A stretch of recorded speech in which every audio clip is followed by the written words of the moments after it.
Bonjour à tous et bienvenue sur Dev Café, j'espère que vous allez bien et que vous êtes prêts pour votre quotidienne autour du développement mobile. De mon côté, ça va être une journée un tout petit peu chargée car je ferai une présentation à Codeur en scène sur des astuces à mettre en œuvre sur les applications Android. Du coup, si vous êtes de passage à Rouen, n'hésitez pas à me faire un petit coucou. En tout cas, juste avant de commencer, je fais mon petit rappel quotidien, n'hésitez pas à partager, à commenter, à liker, à vous abonner. Bref, d'ailleurs, il faudrait presque que je m'enregistre parce que je répète tous les jours la même chose. Allez, sur ce, on enchaîne avec désormais des actualités du jour.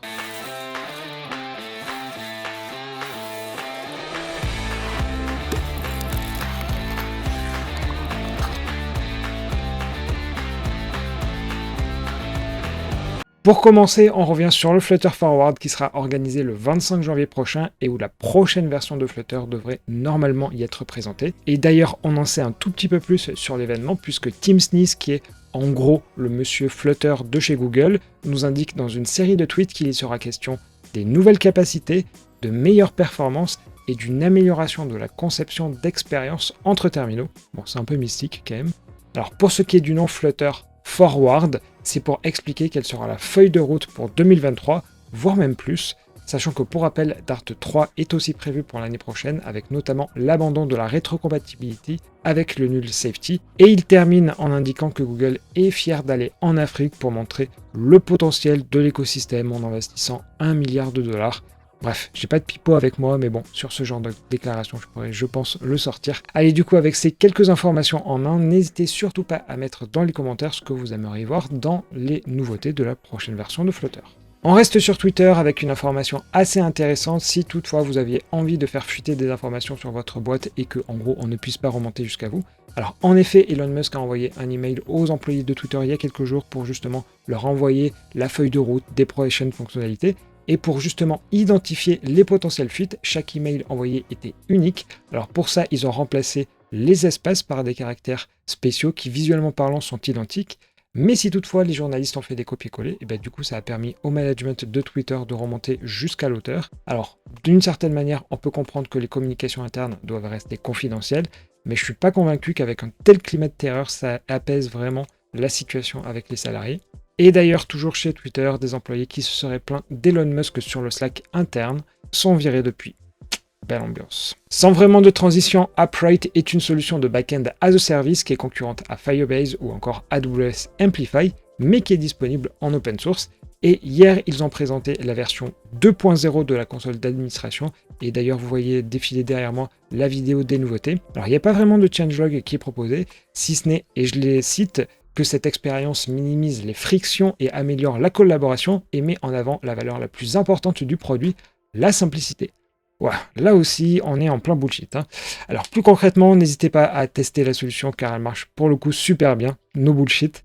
Le seul inconvénient, c'est qu'il faut pour le coup l'héberger. Et enfin, dernière information avant les informations en bref, Microsoft vient d'annoncer son App SDK en version 1.2. Alors pour rappel, ce SDK permet de créer des applications pour Windows, que ce soit en C++ ou en C#. Et la grosse nouveauté ici, c'est l'arrivée du support des widgets pour Windows 11, car jusqu'à présent, seuls des widgets conçus par Microsoft étaient utilisables, et vous pouvez créer donc les vôtres. Ils mettent à disposition toute une documentation, y compris des guidelines pour la partie graphique. Et dans cette version 1.2, il y a également plein d'autres nouveautés comme des informations sur l'écran, un nouveau builder pour les notifications, etc., etc. Je vous laisse lire l'annonce si toutefois ça vous intéresse d'en savoir plus. Et chose promise, chose due, voici les actualités en bref du jour. On commence par une énième déclinaison d'Android misant sur la vie privée. Nommé DivestOS et utilisant LineageOS comme base, ce système intègre un bloqueur de tracker et F-Droid comme boutique d'applications, tout en retirant de nombreux binaires inutiles.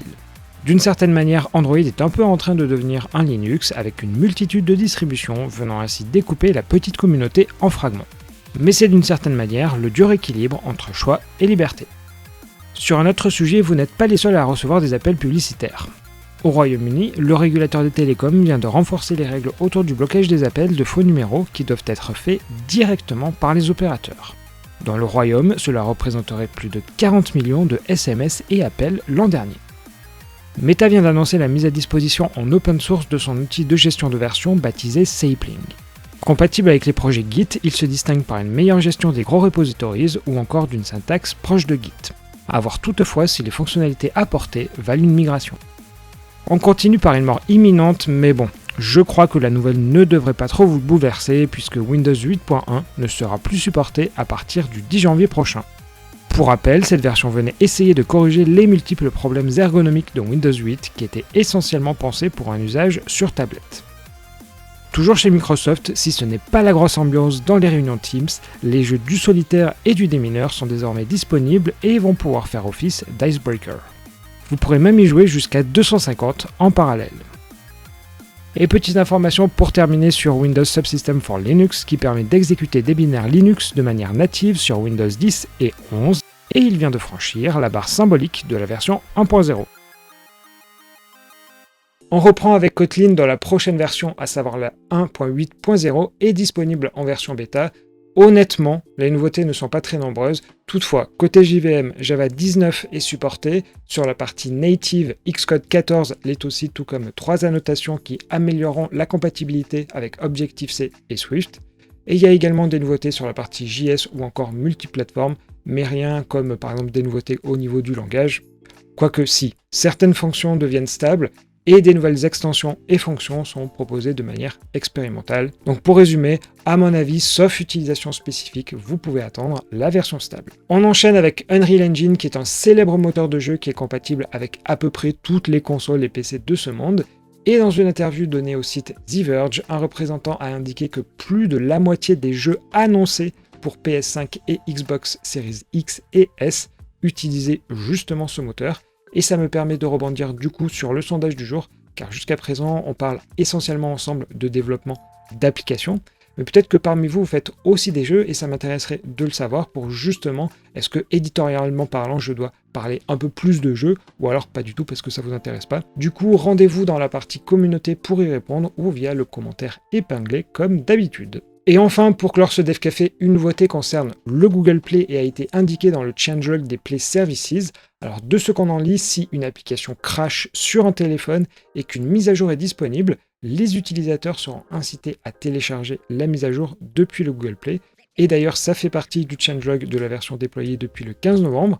Mais de mon côté, j'ai pas encore vu de capture d'écran circuler. Donc si toutefois vous voyez l'information, n'hésitez pas à faire signe dans les commentaires. Et toujours sur le Google Play, les guidelines viennent d'être mises à jour pour les applications qui peuvent être utilisées par des enfants. Si toutefois des publicités sont utilisées, elles devront nécessairement et uniquement faire partie de l'une des régies que vous voyez juste derrière moi. Et ce changement devra être mis en place pour le 31 mai 2023. Allez, juste avant de se quitter, on va tout de même voir les résultats du sondage d'hier où je vous demandais si un SDK que vous utilisez peut poser des problèmes soit philosophiques, soit politiques, comme avec PushPush qui est une société russe en ces temps de guerre. Alors majoritairement, vous souhaitez remplacer au plus vite la dépendance en question lorsque bien évidemment vous découvrez le problème. Les autres choix sont à des niveaux similaires. À noter toutefois le commentaire d'Antoine dont la dernière phrase résume plutôt bien sa pensée et il souhaite privilégier les utilisateurs et le lieu où sont stockées les données plutôt que l'entreprise en tant que telle.